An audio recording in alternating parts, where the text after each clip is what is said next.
Welcome to Ask Me Anything, featuring spiritual medium and psychotherapist Kellee White.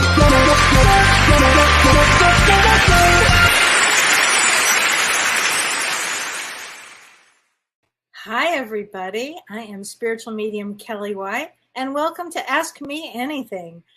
Tonight is going to be a really special show, and I have to tell you, I was a little concerned about my special guest because we've had a snowstorm, and I didn't know if he was going to make it here because my special guest is actually upstairs.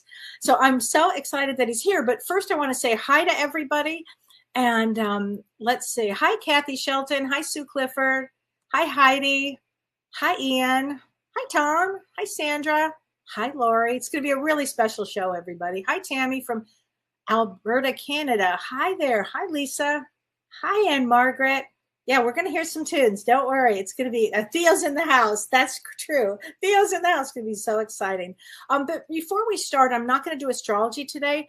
Next Monday, I'm going to be doing our Both Sides Now and Beyond with James, and we're going to do our yearly prediction show for 2023. So you'll get a whole bunch of stuff on Monday night with James. That'll be fun. Hi, Tracy. Oh, it's so sweet, everybody. So nice to see you. Yeah, we're having a white Christmas for sure. Oh my gosh. So what I want to do first, I want to talk about something that somebody asked me about earlier today, and I think it's really important. And then I'm going to bring on our special guest in a few minutes. But I want to talk about Stephen Twitch boss who completed suicide yesterday. And I really wanted to address that because I know a lot of therapists are addressing that. And I see suicide on different levels because I'm a medium. So I work with the families who come to me and the loved ones who come to me after it's a situation. And that's always, it's painful. It's really hard. It's difficult for these families. Awful, actually.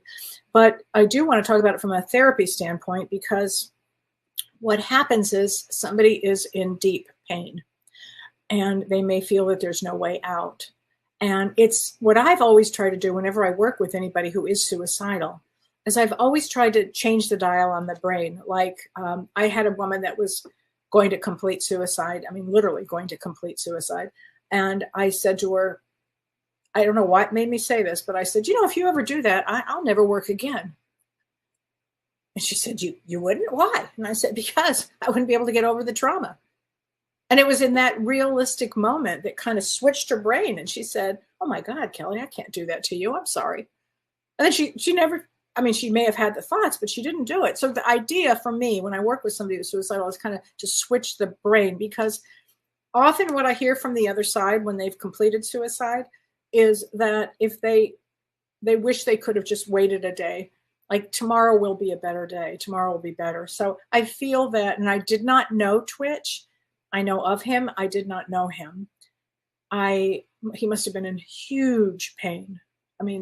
Deep pain. And with people, I heard a statistic today that said that people wait 11 years to get into therapy because they just kind of push it down, their depression or their anxiety or their suicidal thoughts. And it's probably accurate. And in the Black community with Black men, it's probably even greater.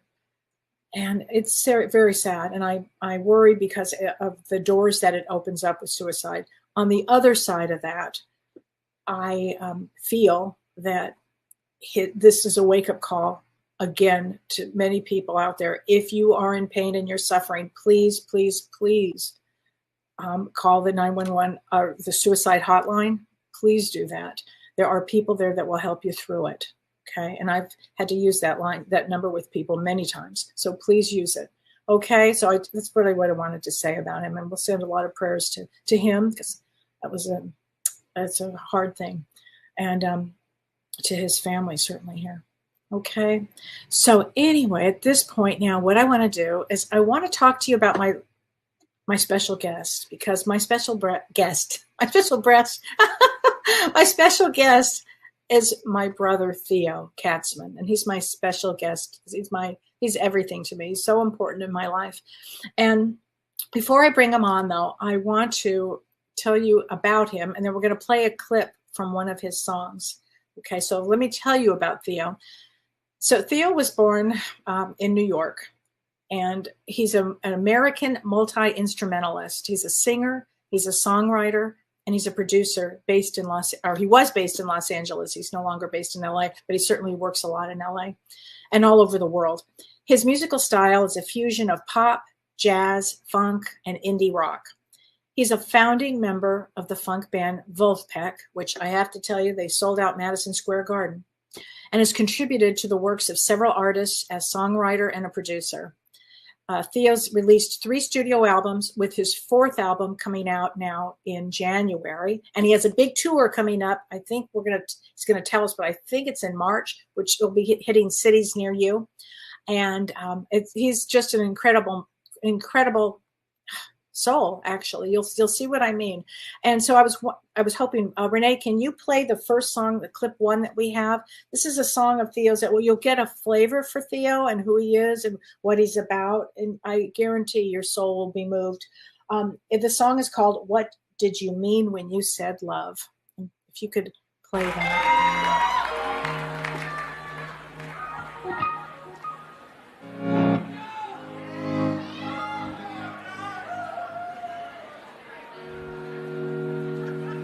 Love, what did you mean by love? Is that the word you meant to whisper with kisses down her neck?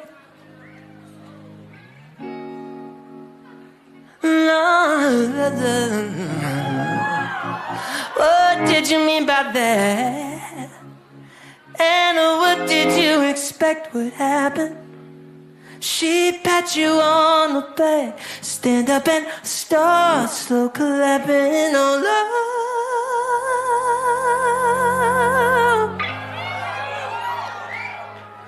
What did you mean by love? I think you meant like you strongly, yeah.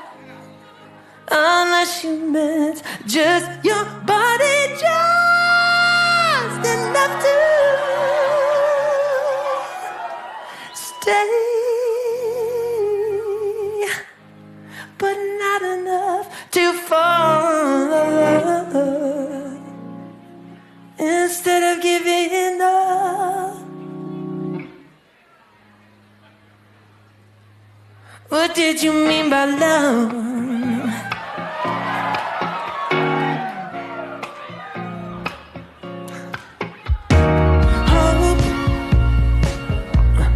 Did you mean you hope so? Did you mean you were less than likely to head over your heels because your heart was just not there? That's what you could have said, yeah, yeah. No hieroglyphics to decipher, no beating around the bush, just set the bush on fire. But what did you mean by love? I think you meant see you later, yeah. This really been a bunch of fun, but now it's done. I know you probably have to go, yeah. But I still like to know, what did you mean by love?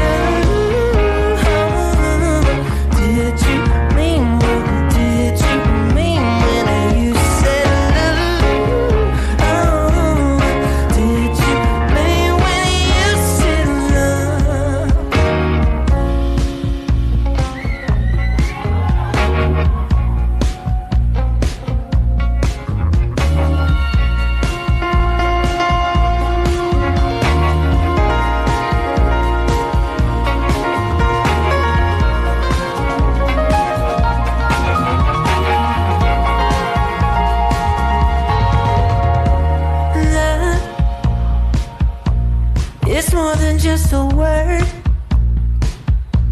You thought that you could test the waters, dropping the atom bomb. Well, now the water's turning red,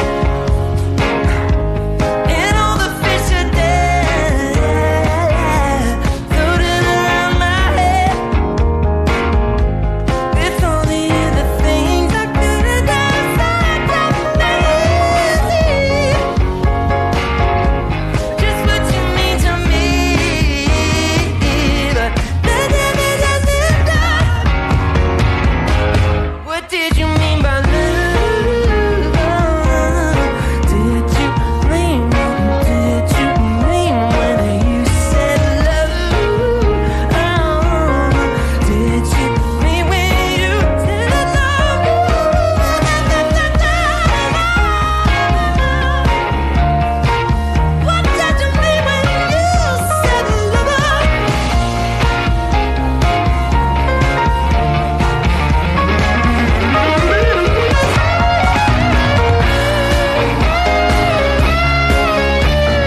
And everybody, I'd like to introduce you to my brother, Theo Katzman.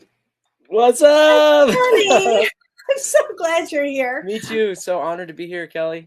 Oh my gosh. I mean, you just barely made it too. I'm so glad you did in the snow. Glad I made it too. Yeah. Oh, honey. Wow. Well, we have so much to talk about. Yeah. Where would you like to start? Well, first of all, thanks for having me. Thanks for playing that song. I love that song. I love it too. And it's funny because the word love and there's so many ways to go right now. I appreciate everything you said about suicide earlier. And I would actually love to talk a little bit about, at some point, talk about the cold water immersion therapy stuff that I've been doing with the Wim Hof method and the breathing and the cold exposure, because I couldn't help but, notice when you're talking about the suicide reality for so many people. And on that retreat that I did this summer with Wim Hof, where we did this breath work and then we did ice bathing. And that's what he's well known for. Yes. It's a method of mental preparation, breath work, and cold exposure. And I heard, 12, 15, 20, many people on that retreat say that they were suicidal. Wow. And then they found the cold water. Well, it's interesting. Do you think it's because it puts you in the body? Yes. It puts you in the body. It puts you in touch with death in a very real way, physically. So you almost have that experience on some level then. I feel that I have gotten quite close to that in like a 15-minute ice bath, for example. The first time that I did that, I had like a life-changing, I saw the white light. I saw an oval open in the sky. I started to go into it, and then I went into it, and then I was still alive. But the body doesn't know, or it does. But my body was saying like, it was shutting down. Maybe you're ready to go. It was like you're surrendering. But I experienced my end of life regrets, and they were actually really simple. What were they? They were, I didn't mean to not go for it. Oh, that's huge, Theo. I didn't mean to let my perception of what I think people think of me hold me back from going for it. Yeah. And I didn't mean to not open my heart to a woman. Oh. Those were my three. Now, I am going for it. I'm working on the perception of, and I've been in romantic relationships. So, but it was like, so I know I'm doing the things, but it was like it was a real concrete message from God, from me, from the greater universal thing through the ice. And I left that ice bath like, well, I know what I got to do now. So it gave you really clear direction.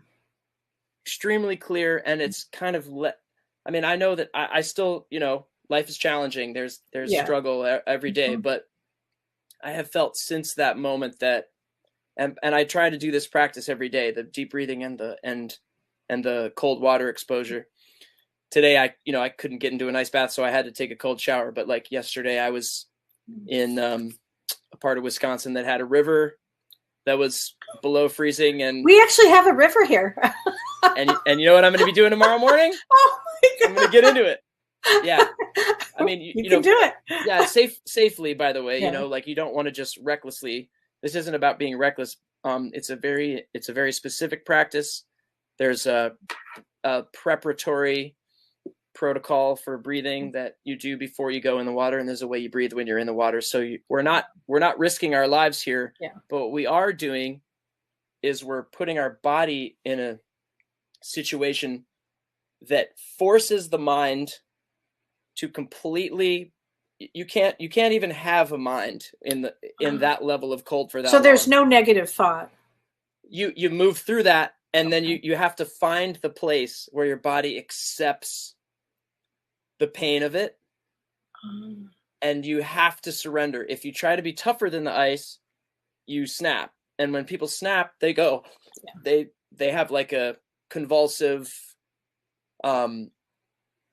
thing, and you know, it's scary, and they get sheet white and the whole thing. Sure. Like you can go into hypothermia. But the funny, not funny, but the interesting thing is, in my experience, and I've seen this happen in the retreat, a guy who was totally snapping the first day, 8 minutes in the ice. Everybody and all the instructors had to go around him, like help him through it. He was sheet white. Okay.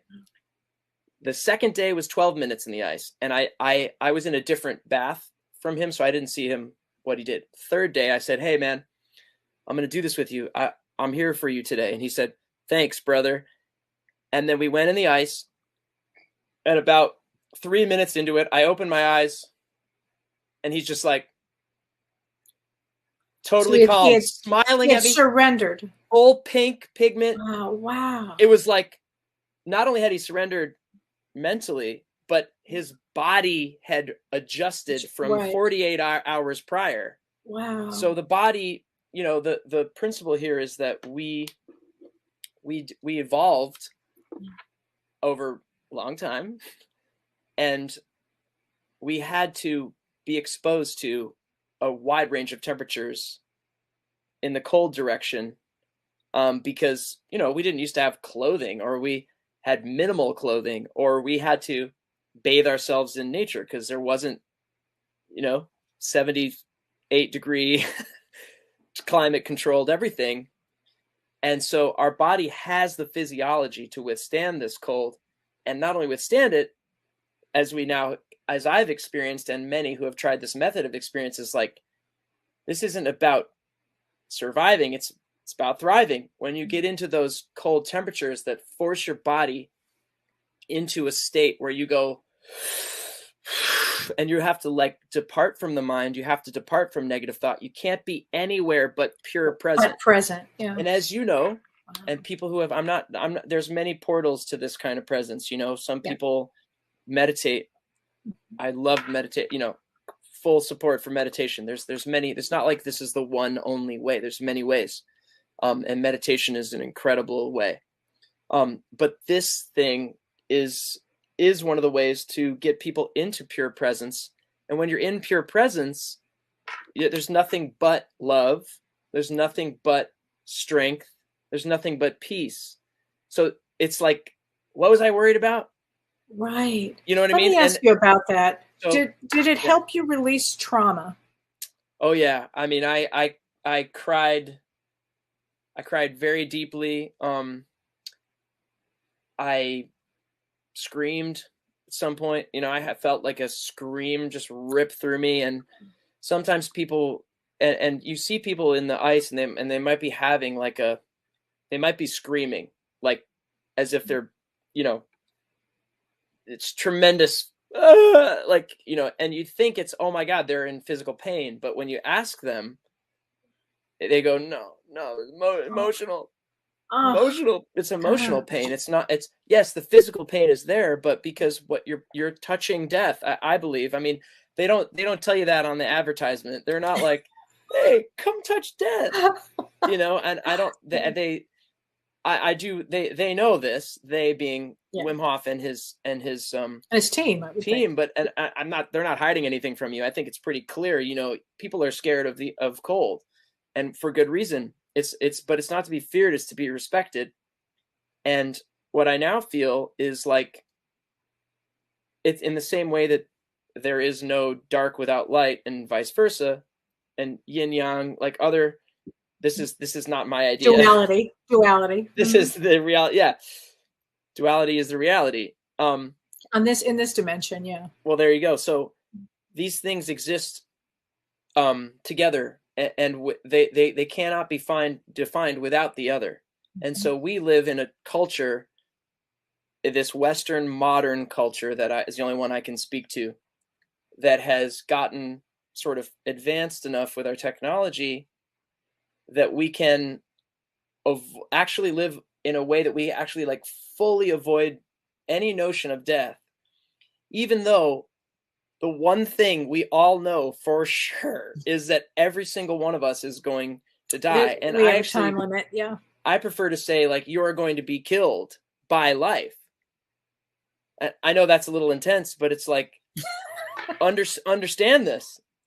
If we don't, so here we are wanting pleasure, wanting to avoid pain. And so we go, oh, I don't want to talk about death. Okay, no problem. It just means you don't get to talk about life very much then, because they're the same thing. They're two sides of the same coin. And so it's like without an intimacy with trying to, and a lot of these spiritual practices, from what I've seen, they're really trying to ground you in the realization of impermanence. Yes. Like, you will die. Don't get attachment. Yeah. Yes. It's like attachment is not the deal. Now, it's a thing we all struggle with, and we'll not, we all do being it. a human is hard. Being human is difficult. hard. Yeah. Exactly. So these practices are geared to try to get the human mind to really realize that this thing on this plane is temporary. Yeah. And people are so, I mean, myself included, I'm not above anyone or anything. I'm fully a human here, 100%. People, myself included, are so unwilling, just want to push away what they perceive as negative, bad, death equals bad.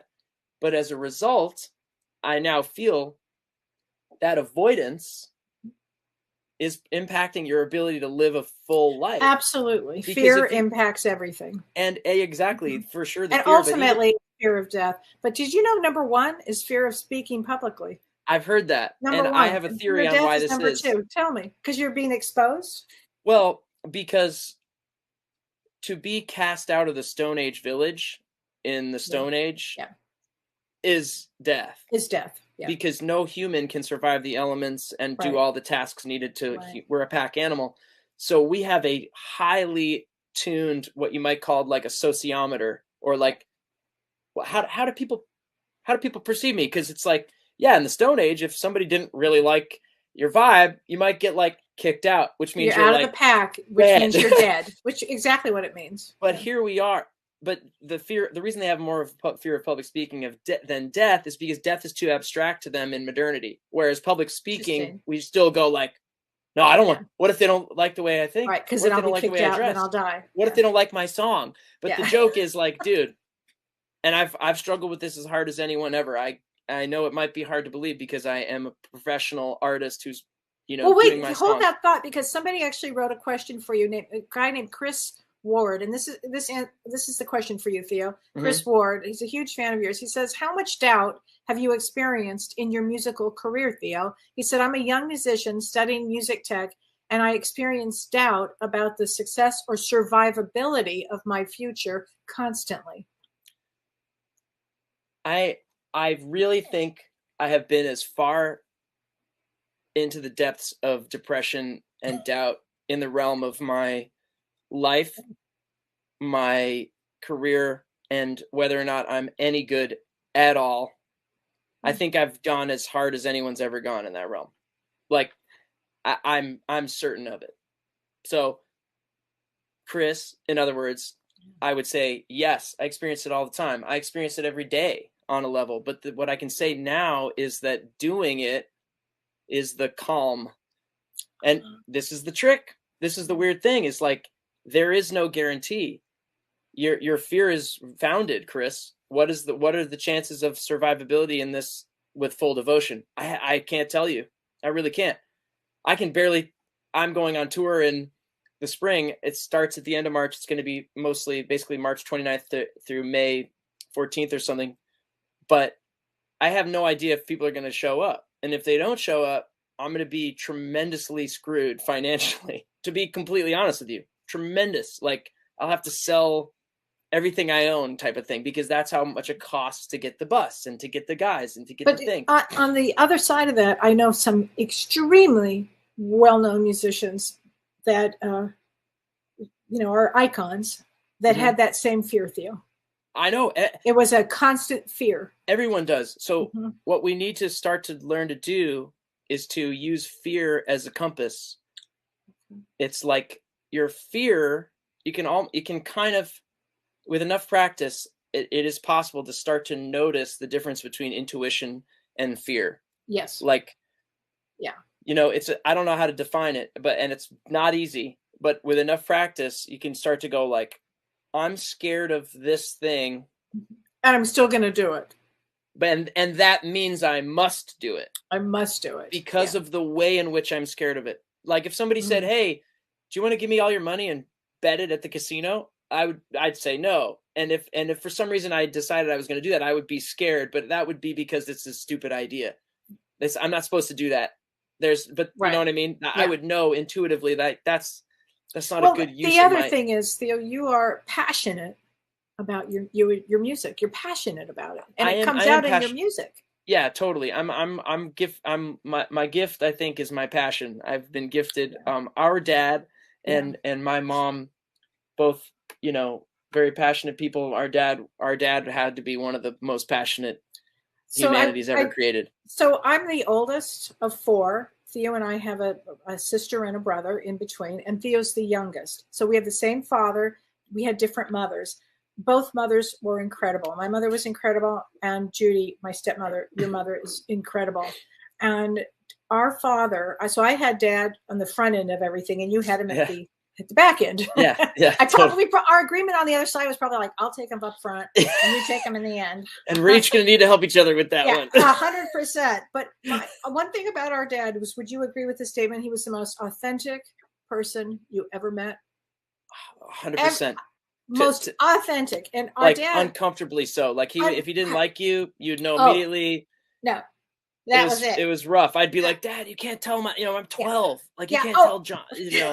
Oh my God! All I ever wanted was normal. Yeah. But the other side of that is he loved so deeply, and I always knew how loved I was, and that love and that passion with me, and taught me so much about my own passion. That's how I'm able to do what I do. He loved deeply. Theo, he loved you deeply. Wouldn't you agree with that? I mean, absolutely. The guy was all heart on so many levels. All heart. Complicated as fuck. Yeah. So complicated. Yes. Unbelievably complicated. And a jazz musician. Our father was a professional jazz musician, and I'll tell you something funny, Theo. And we're going to go into the story. Yeah. I want to tell the story about the next song. But one of the things, I don't know if you know this, and maybe you do, but our father was always fiercely on time. Fiercely on time. Like as you said, if you said, be there at 9, he'd be there at 8:30, and he'd be fuming. He'd be pissed. He'd be in the car at 8:30, and he'd already be bugged. And it's like, I thought you said 9. He'd be in the car at 8:30 and he'd be pissed because he knew I was going to be late. Oh my God. He was so complicated with that. But do you know why? I know why. I know what happened. Tell me do you want to know why? So our father was a professional jazz musician. So I grew up a trumpeter. So I grew up, my first language is jazz. I could, if I could understand them, I can understand anybody. And 100%. Because these guys, these jazzers, were from another planet. They're not from anywhere near here. They think differently.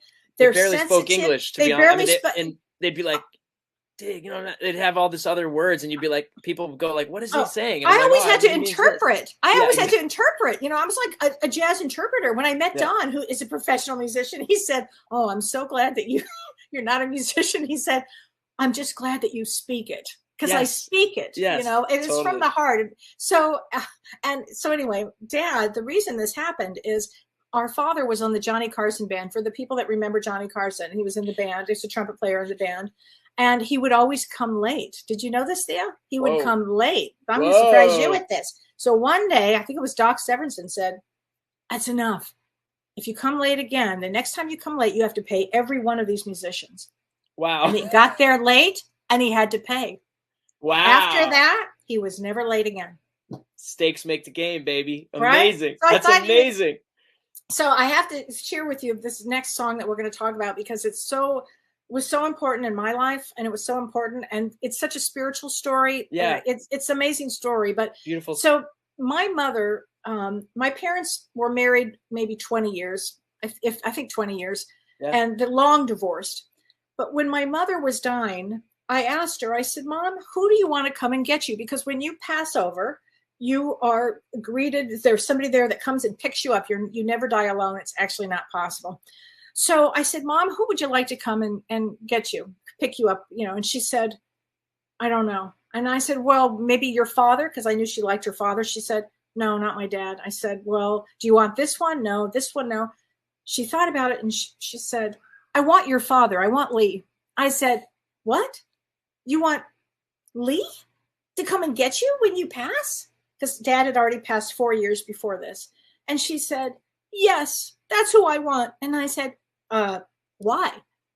And she said, you've been divorced for 50 years. She said, because he was the most fearless man I'd ever known. And my mother feared death.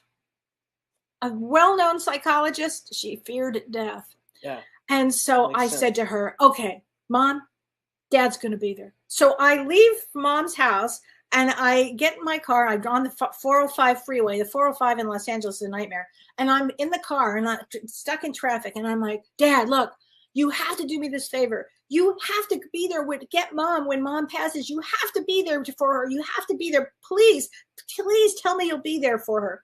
So I took a picture of this. So here's what happened. My radio went on, and Renee, show, here was the proof from Dad. If you could show that picture, Renee. Wait till you see this. Do you see this? So Oh, yeah. I'm on the 405, and look at this, Theo. It says the station is called Escape. Okay, Dad, our father was known as the escape artist. Yeah. I mean, he was like Houdini. Like, you turn around, he'd be gone. So we always called him the escape artist. So it's on some station I never listened to. The name of his band was the Baja Marimba Band. That was his band. And their famous song was Windy. And I took a picture of it to believe it because it was so unbelievable. That's awesome. Isn't that awesome? So Great. I get to my house, and then Theo was coming over for dinner that night. Mm-hmm. And I said, Theo, I want to tell you something. And I tell him, and my mom loved you so much. I loved her and too. you loved her. I mean, Mm-hmm. she was wonderful. And you said, I'm telling you the story. I said, she wants our dad to come and get her. And he goes, what? You went like this. What? Like, Yeah. love? Wait a minute. You can still love somebody after this? After you've been divorced? And you were like, the whole concept surprised you. And yeah, then it Dawn, just felt like, yeah, wow. Yeah. yeah. And then Dawn and I were like, yeah, of course you can. And then you said, I'll be right back. And Yeah. here's what happened. You went into the bathroom. I'm making dinner. Yeah. 20 minutes goes by and Dawn goes, is Theo okay? Is he sick? I said, I don't know. I have no idea. You rushed out of the bathroom and you said, can I go to the piano? You went to the piano and you start playing this song. Yeah. And can you describe what happened to you? And then we'll play the song. Yeah. It's yeah. unbelievable. This The is really, song we actually used at my mother's memorial. yeah, man.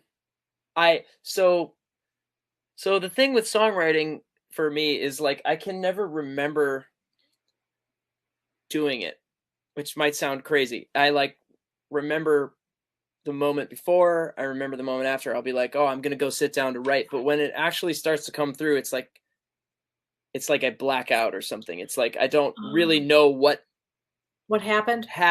And Yeah. so I went in the bathroom. I just felt like, have you ever seen the movie Walk Hard where John C. Reilly plays like a fake, it's Yes. like the Johnny Cash spoof kind of.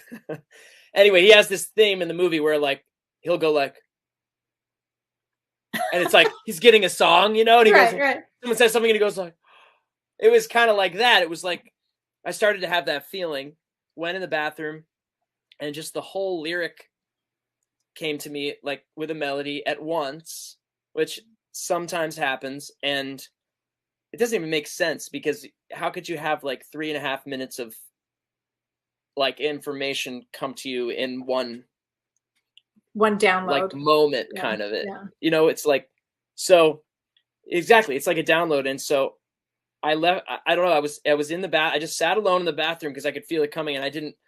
So, and you guys know me and I know you. So it was like, hey, I need to bail for a sec, and you were like, yeah, go do it. And so then when I came out to the piano, it was like, I just had to find the chords because I had the lyrics and the melody. And it was one of the fastest imports that like the song just came direct, and yeah, it was tremendous. We all kind of went. I mean, I think I played it for you guys that night. You played it for us after 20 minutes. Yeah, you went right to the piano and you played it. Yeah. And then I said, "Oh my God, can you play this?" You recorded it. Actually, you were in Italy or you were in Europe or somewhere when we had the mom's memorial, because my mom died a month later. As a matter of fact, Theo, you were performing at the Troubadour. And you surprised me at the Troubadour in Los Angeles, and you said, "This is for my sister Kellee." And then you played it. And of the song, for me, it allowed me to feel all the emotions that I've been holding up. And your music, Theo, allows people to really, I think you have to feel for other people. And I think you feel so deeply that it allows everybody else to feel too. And for me, it allowed me, it was like, I actually felt my heart crack open, honest to God. And I sobbed probably for a year, because that song just helped me, because we lost Mom, and then we also lost one of our godfathers, Bobby Duro, who at the same time, and Bobby Duro wrote Schoolhouse Rock, everybody, and that was a huge one in our life. Huge. I mean, we had major losses here, but this was a big one. So would you mind if we listen to this clip? I mean, it's so amazing. Yeah, let's do it. I also wanted to say real quick just the thing about like music can contain emotion in it. Like if it is a picture of a human's emotional experience, then the song and the delivery of it and even the recording of it has the potential to contain that emotion. And so I often say, like, the best songs they're basically just like little vehicles for that, and they're a safe place for that. Yeah. Sometimes that feeling is it almost doesn't go anywhere else societally, because we don't have a society that holds a lot of space for that kind of emotionality. We're tough and we're trying to get things done and go to work and yes sir and whatever, the whole thing. But so you have a song is like where that can live. And so it's not just me, that is what I aim to do, but it's like I've had music do that for me. So that's the kind of music I want to make. I want to make that kind of music. That is the kind of music you do make. I mean, everybody feels it. So, this is interesting. Somebody asked, was that song a gift from Dad? Probably. I mean, it was like definitely a gift from beyond. I felt definitely. It just come Definitely. Yeah. And I actually could see myself in it. I could imagine myself and my, former relationship and thinking about it in the same way. Like, if this person dies or I die, it's like, yeah, I even though it didn't work out, I did trust that person more than anyone else. Absolutely. Like that. Yes. And it was so powerful, because I was able to talk to my mom about it and be like, here's how the story, and she wasn't like offended or jealous. It was like, because in the song, anyway, you'll hear it, but yes, well, that's the story of it. I mean, the story is of our father coming to pick up my mother, and with all of his nuances, and he had a lot. So, I mean, it's just wonderful. So, Renee, would you put this on? It's called "Darling, Don't Be Late." Don't be late.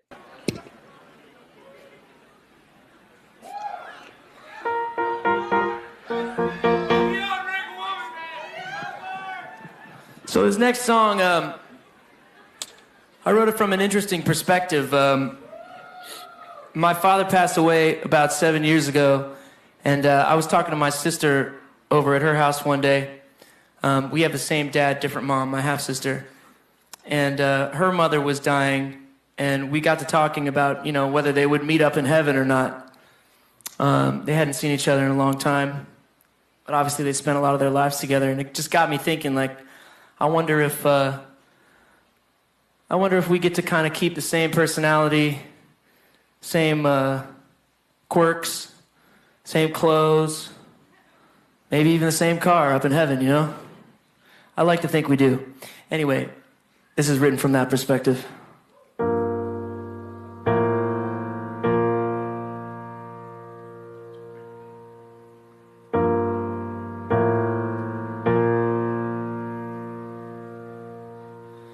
Meet me at the gate, darling, don't be late. The tap's already rolled down, the bed's already made. I'm still so impatient. Some things never change. You're still taking your sweet time. It still drives me insane.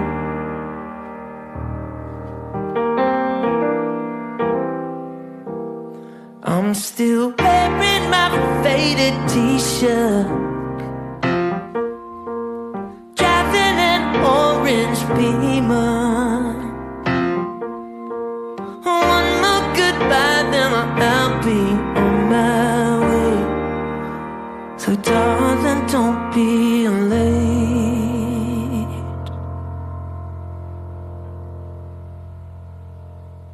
You were never happy, and I was never home. Those two things were related. Which came first, I'll never know. But none of that shit matters now, 'cause no one's keeping score. Ain't no one's gonna judge you when you walk through that door. I will be waiting for you, wearing my faded t-shirt, driving an orange Beamer. One more goodbye, then I'll be on my way. So darling, don't be late. No, no, no, no. Darling, don't be late. No, no, no, no. Darling, don't be late.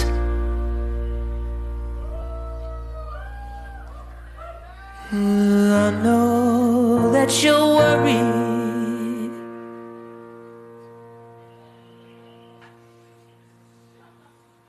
that you're getting close to giving up the good fight and heading for the coast.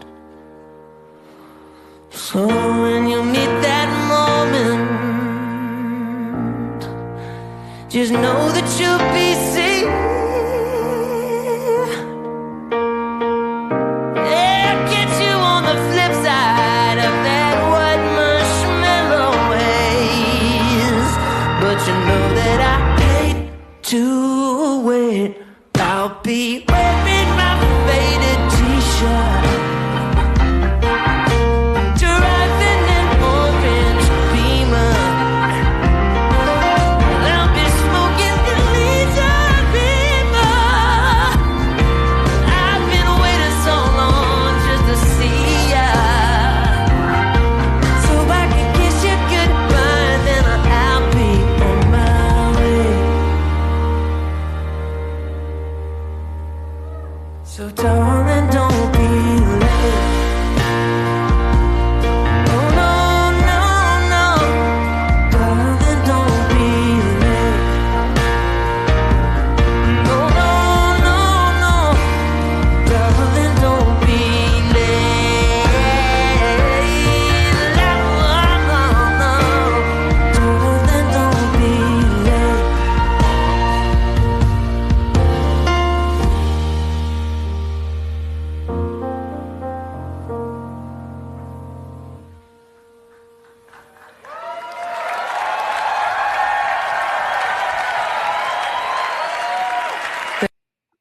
Wow, Theo, that's I mean, everybody's getting Kleenex right now. I mean, that was tissue. It's amazing. Vicky Neeson says, wow, I just lost my husband, my very best friend. This really got to me. The tears are just streaming down my face. So much emotion. Thank you, Theo. Thank you, Vicky. I mean, that song really does capture emotion. I mean, I'm tearing up thinking about it. Me too. It's I know, right? I mean, we've That's been cool. through a lot together with your Yeah. music, and your music is and Margaret says my heart chakra just burst. I mean, that really Aw. that captures it. Regina Joyce Clark, what a remarkable show this is tonight. Thank you both, and what a family of creative power. I'm so happy listening. Thanks, Regina. Thanks, Glad Regina. you are. Yeah, Sylvia Santa Cruz, what a blessed inspiration to compose that song. Definitely the dad speaking through his son. I had to laugh when I read that because it's pretty true. I mean, our dad always had to have a BMW. And in fact, when he died, I think your mom, she totaled it up, he had 127 cars. Yeah. Oh my God! Yeah, he was a car freak. To be clear, he didn't own them all at once. He would have one and then sell have another one. And then he'd get We always had 4 or 5 at the same time. And he was something else. He was fearless. I mean, the thing that I take away from him is to be fearless in life, to have passion and be fearless. And the thing he didn't do was deal with his emotions, which you really talking to me about generational trauma, because his father came from Russia. And actually it came from where the fighting is going on right now in Ukraine. And his uncle, would be our great uncle killed a Cossack. And I think dad carried that energy of that generational trauma. I think he was such a sensitive soul. And because men in those days didn't believe in therapy, they wouldn't talk about it, they wouldn't do anything. He was kind of caught in a time warp there with that. But I feel that you're doing releasing of trauma for our family. That's my aim. That's your aim. You know, and you said he was totally fearless, but the one thing he didn't do, and that's some of the insight I've gotten is that's so true. He didn't work on himself. There you go. He didn't do any work on himself. It's like so close. So close. You know, but that's Houdini. He strikes again. He did not do it. But that's like you said, there were men in that time, and I don't know enough about, the history of everything to. It wasn't, it wasn't popular. Yeah, there was no people. Yeah, and I wonder how much just being a first generation immigrant, or the son of an immigrant in America, where it's like maybe the first generation of no village for this family. Yeah. It's like, hey, they had a place, they had a community. They maybe in that setting there would have been a like, hey, young man, talk about your, come by the fire and let's talk this out, or we don't like the way you're treating this person, or would you say that your generation does that? We're starting to. I mean, I feel like we are, especially after the last 2 years or whatever, however long it's been with COVID and with all the just true hardship that's been going on for so many people, and also just the general isolation. I think a lot of people they just snapped on a level of like, you know what, man, certain things aren't working anymore for like, and if you really sit with it, it's like, hey, how well is it working for you to like hold all the shame and guilt that you have in yourself? How's that working? Right. I get it. It's an interesting strategy, and we all try it. The first thing we do is we try that, and hopefully we don't do that for our entire lived experience, because it's not the only way it has to be. I've now realized is like, you can let this stuff through emotion. And yeah, I actually feel pretty committed. I'm awakening to this now in my life, but I'm a man, and I feel like I have, being a man, I have a unique opportunity to talk to men because I am a sensitive man, but I also understand kind of, I grew up in bro culture. I understand what. You never ever went in that direction.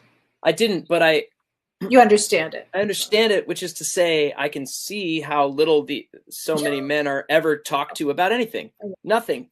It's, I've talked to women about this. It's not an easy topic. It's a very huge problem in our world, is that like men who have no stewardship for their energy, their sexuality, their power, their strength, and they have no leadership and guidance, they tend to like do things that are really harmful. Yeah. Drugs, alcohol. Yeah, abuse, yeah, rape. abuse. I mean, Yep, Jesus, it's it's this stuff is like doesn't have to go down that way. I don't believe. And so it becomes kind of a tool, a doorway for compassion, or maybe even radical compassion, where you go like, I want to try to help. I want to try to help these men, and like, so on some level, my music. I think what your music does is it opens a lot of doors for emotion. Yes. And if that can start to trickle out for people, that it opens a door for healing.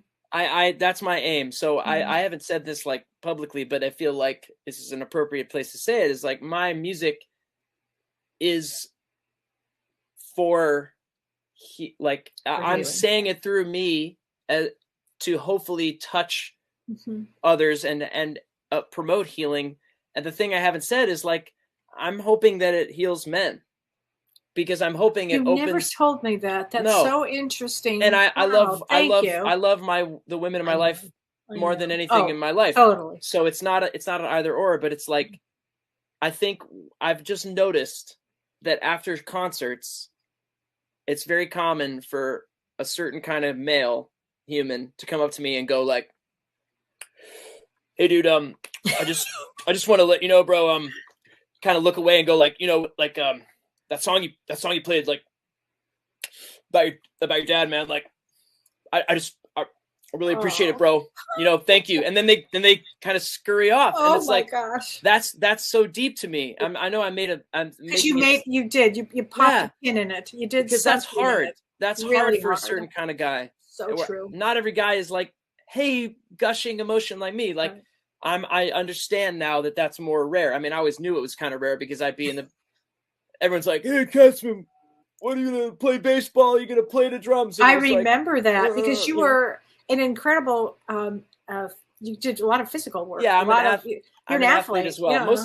That's the other joke. Is like most of the musicians I know are actually, they're athletes. It's like there's something there. It's a focus. It's focused energy. It's practice. It's physicality. Music is physical as well. So anyway, I hope. I don't even hope. That's a whole other topic. But my aim is to use my experience channeled through song to hopefully have a safe place for this to live. And it's like, if you're a certain kind of man who's never been able to open up, and you've had no one talk to you or provide a safe space in your entire childhood for your feelings, and you see some guy who kind of looks like you or is whatever, just some dude on stage, and you go to the show and you feel that opening, like, great. I mean, that I'm not trying to save anybody. I'm just trying to promote.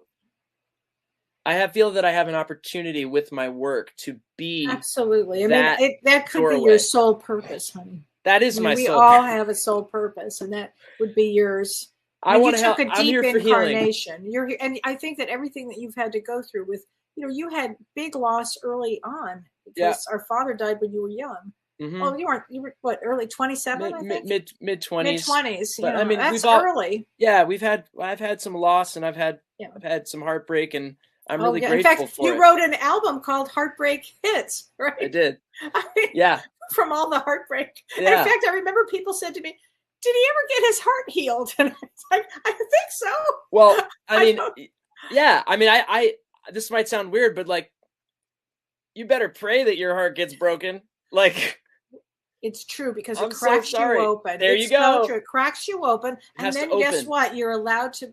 You have other experiences, and we're all here to have lots and lots and lots of experiences. Yeah. And you want to, when you're alive, when you're here, you really want to live with passion. You really want to live, and you want to live with passion. Yeah, and so it opens so much for that. Definitely, and so this fear, if we go talk about fear again, which ultimately I think is the fear of death. Yeah. The root of all fear. And so you go down that hole far enough and you go, wait a minute. If I push that away, then I'm never going to have the real fire under my ass, so to speak, of like, no, this is a finite life. Like, on this plane, like, you got to go true. now. You got to go now. This could end in 10 seconds. There could be a meteor. I mean, cars are so incredibly dangerous. We all drive to work. It's insanely dangerous to drive a car. Like, I'm not trying to make you feel scared about life. I'm saying life and death are intimate. They're married. So if we push death away, then we effectively, I feel now, allow fear to totally run our whole thing. Instead of being like, I walk towards fear. If I feel a certain kind of fear, I change it. I'm saying this is my practice, is to try to, I'm saying this as if I were I'm saying this in the universal sense of Right, any person. right. Does that make sense? Like, Yes, totally. if one is to feel fear, Yeah. then the opportunity is to learn to fear equals you do it. I love that. So it's not, you don't get unscared and then go into an ice bath. I promise you. It's scary every time. The walk to the creek, the walk to the river, the walk to the lake, the walk to the ice is scary every time. That's not where the strength is.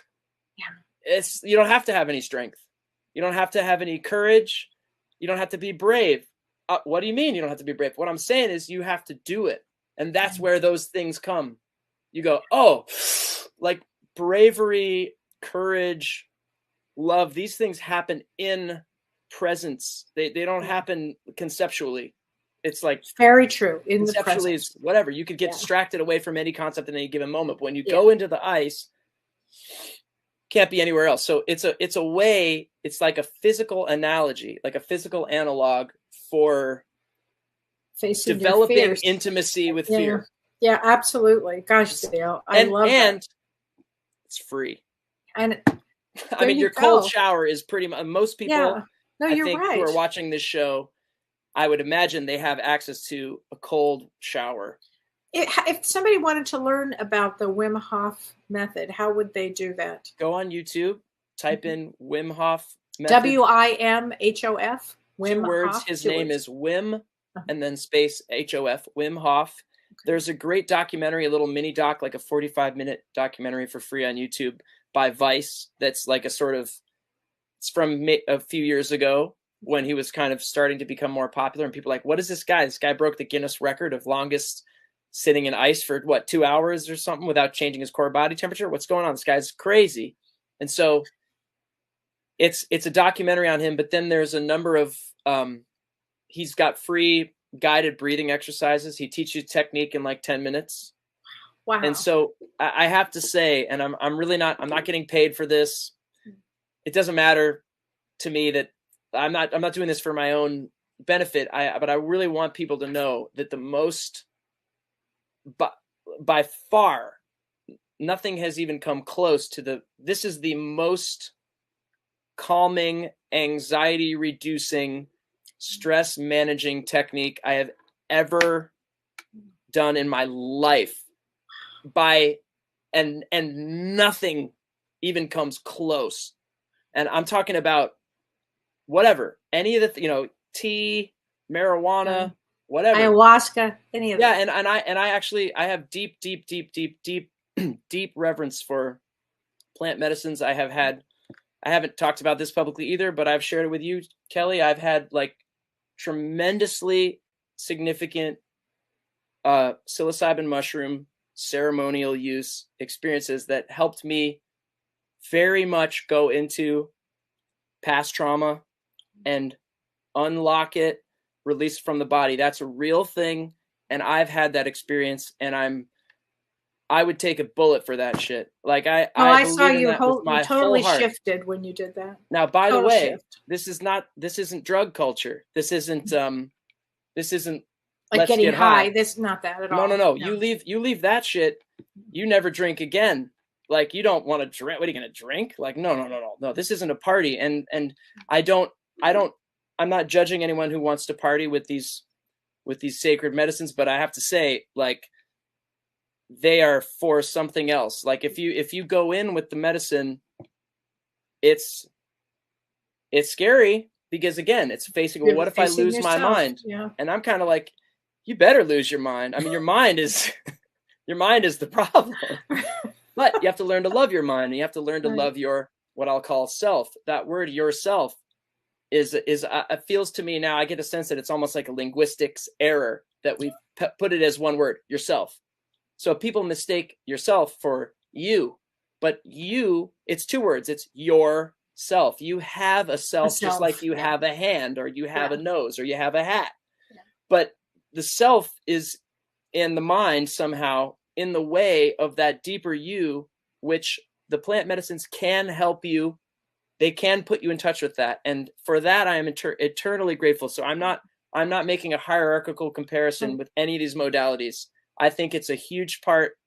It's a huge part of my story, to be completely honest. And I would tell a 6-year-old if I had to. I mean, because this is not, I'm not talking about partying. I'm talking about responsible, taking ownership of your emotional landscape and your healing journey and trying your best to face what's hard for you. And I had a sense that there was some stuff in my past that I couldn't even, I'd get to a spot in therapy and I'd be like, yeah, I don't know why I'm trying to please people, because I don't actually really care what they think, you know? And then someone would be like, well, who are you trying to get to love you? And then it's like, the tears come and it's like, Dad, I'm trying to get to, even though I know how much Dad loved me and he would tell me, but there was a certain thing that I struggled with as a child, which I got to go to the source of in one ceremony with a naturally occurring entity that's a mushroom that grows from this earth that our species has used for millennia for this exact purpose. And now we live in this little blip of time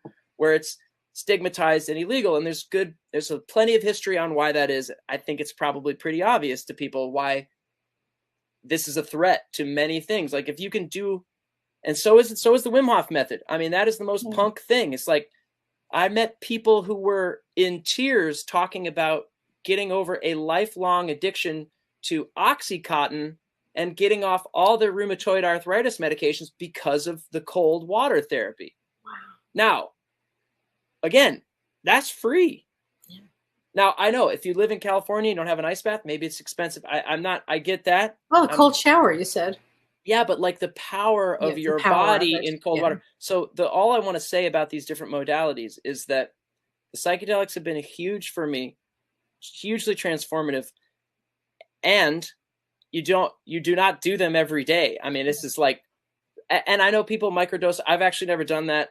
And I have no judgment and no comment. It seems like a positive thing for a lot of people. But when you go in deep with the medicine, you have it's profound. So you don't do that every day. You can't, right. I mean, this is exhausting physically and spiritually. You wouldn't do that every day. You wouldn't run a marathon every day. It's kind of like a spiritual, emotional, like a giant colonic. Yeah. You wouldn't do that every single day. Right. And that's why the cold and the breath work, you can do that every day. Wow. So it's this thing that is as powerful, can be as powerful with enough time and a cold enough temperature and enough practice. It can be as powerful as a complete psychedelic experience. Like, bam. Oh, wow. I have had, like I told you, with that oval and the white light. I mean, I went into it. I saw my body go lift up and go in. I had a full on experience in that way. I was totally sober. And so I don't do that every day. Like I'm not doing 15 minutes a day, but I do 10 minutes a day. So I get to kind of come close enough to that. Mm-hmm. And so at 15 minutes is exhausting. It's really exhausting. I can't even fathom that. Yeah. But 5 is like kind of like a wake up. 10 is like a workout, and 15 is like, I'm going to need a nap, Wow. So I know I'm kind of going off on this, but I have to communicate, or I feel really compelled to say it's good news to share that I'm not saying this is a cure all for every ailment, but it does seem to have some profound effect on people's confidence and their mental health. And I will say that it is the first time in my life that I felt, and I now feel totally in touch with constantly, a foundational confidence in my being, my physical being. There's just a confidence there. I never had that. And I'm like an athlete and I'm a rock and roll dude and I'm up there and everyone's going, wow. And it's like, It still but wasn't there. it's Interesting. possible to be totally depressed and be in that situation. And I was. Wow. Like I was, remember I was struggling at I some point. remember very well. Because I had architected this. So for whoever asked about if you have doubt, I can't remember the name. It was Chad, Chris. maybe? A guy named Chris, yeah. Chris. And for anyone else out there who's trying to be a musician or do anything, it doesn't matter if it's music or just anything that you care about so much that you're not going for it because the fear of failing at it is too crazy, but now you're not going for it. So you're already failing if you think about it that way. Already set yourself up.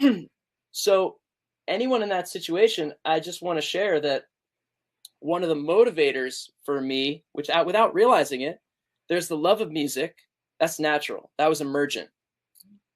And also that was from our dad and my mom and all the music in the house. And and your grandparents, huge musicians. My mom's parents were musicians as well. My mom I think my mom could have been easily been a musician. She has the best, she has a way, I'm not exaggerating, she has a way better ear than I do.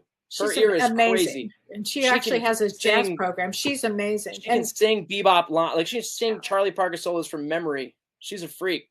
She has no training. And it's amazing. And your grandfather was Albert Tipton, who was named Flautist of the Century by Time Magazine.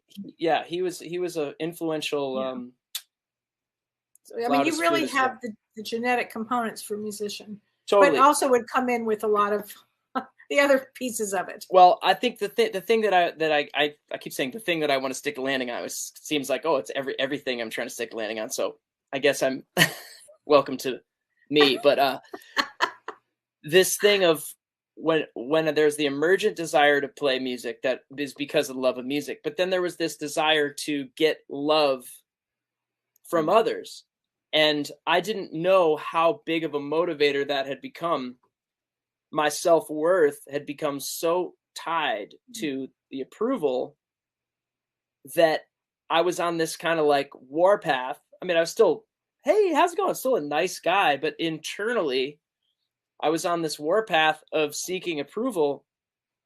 And the crazy thing, Kellee, is my peak depression moment was when I actually got to the top of the mountain because it was like, oh shit, the thing's still there. Oh, so you thought by having success, I guess I thought I would get to the top of the mountain. I'd be like, oh, finally. Isn't that I have good and bad news, and it's the same piece of news. So do the math. It doesn't solve it. The thing is deeper than that. You got to go all the way in, and I'm not saying, I'm still trying to go further in. So the practice of the ice helps me go further in, and it's great news because we all have to find a way to approach what we're doing in our lives with love, acceptance, surrender. The ice taught me surrender. Like, really, man. I mean, I had an experience in that 15-minute bath where I thought, I'm not going to make it through this. And then I had this message come in front of my face that said, let it break you. And then I did. And that's when the circle came and the light opened and I went into it. And I have a friend who's a midwife. She has a podcast about where women share their childbirth experiences. Really beautiful, deep podcast.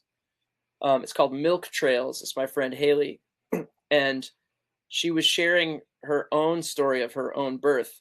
The birth of her child. And I know their child, and so it was really cool to hear. And I'm driving, and I had to pull the car over because she's talking about the pregnancy, the labor, and she's like, and the baby wasn't coming, and I know enough about doing this that now I'm analyzing myself, and I'm kind of wondering what's wrong. And then I was in my analytical mind, and then I just got this message, and it said, "Let it break you." And I'm listening to this driving, and I pulled the car over, and I just was like, wow, that's what the ice gave me the same exact words. Wow. And I'm not trying to claim that anything is more difficult than childbirth. I'm not saying that, just to be clear. That's number one. I know. It would have to be, but I'll never know what that feels like. But it was the closest I think I'll get. Absolutely, yeah. So the fact that you can give yourself a chance to go. I don't even know how to explain it. Like the cold to go deep. It'll bring you into your body. It will scare you, and if you stay in it and you accept it and you surrender, it will teach you strength. It will teach you love. It'll teach you compassion. And it will heal. And that shit is fucking an ancient healing. Free. Well, thank you, honey. Yeah. Thank you so much for all of this, for everything cursing. You're saying. Oh, please. It's my show. Tell us, when does your concert take off? And what cities, where can they find your information? TheoKatzman.com. There you go. Yep. My name is Theo Katzman. And if you type that in and put .com after it, like you've got there, you'll see a poster of all the dates. Great. And you can click on that and you can come to a concert. And it's going to be for my new album, which is, I think, my best work yet. I haven't even heard the new album. I'm so excited to hear it. You've heard, you have not heard any of it. No, I've played you some of the songs acoustically on your piano here, right. but okay.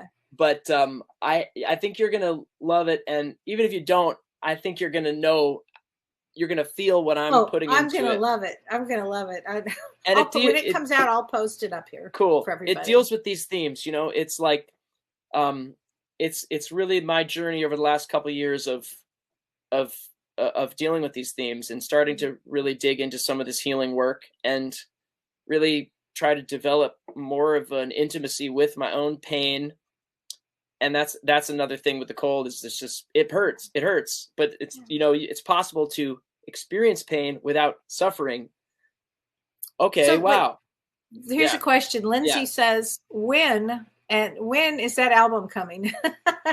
I think your biggest fan. Oh, is this Lindsay? Lindsay. Hey, Hi, Lindsay. How's it going? When? I have not announced that yet, so she's going, wait a minute. Yeah. That's good. That's very good, Lindsay. And then Chris Ward says, come back to Dublin, because I know you do a lot of work in Dublin. I've just or Limerick in Ireland. Yeah. I'll be in Ireland. Yep. I haven't we're working on that. When Lindsay, is the album coming out? I don't know yet, but I'm aiming. It's gonna be in January. Is the feeling I have? Yeah. Good. Okay. Perfect. So, well, and I hope you come back again, Theo. It's such a pleasure to have you here. Honor. Oh my God. Oh, I'm just. And by the way, you guys are in great hands with Kellee. She is one of the beacons in my life, a light in my life. Always has been. Has really had my back in deep moments that nobody else was witness to. The moment he was born, always. Thank you, always, babe. Always. I recognized him immediately. I love you too, sweetheart. All right, we'll meet up in the back. Thanks, everybody. Blessings, everyone. See you. Don't forget Monday, everybody, with James. Take care, everybody. Bye. Cheers. You've been listening to Ask Me Anything, featuring spiritual medium and psychotherapist Kellee White.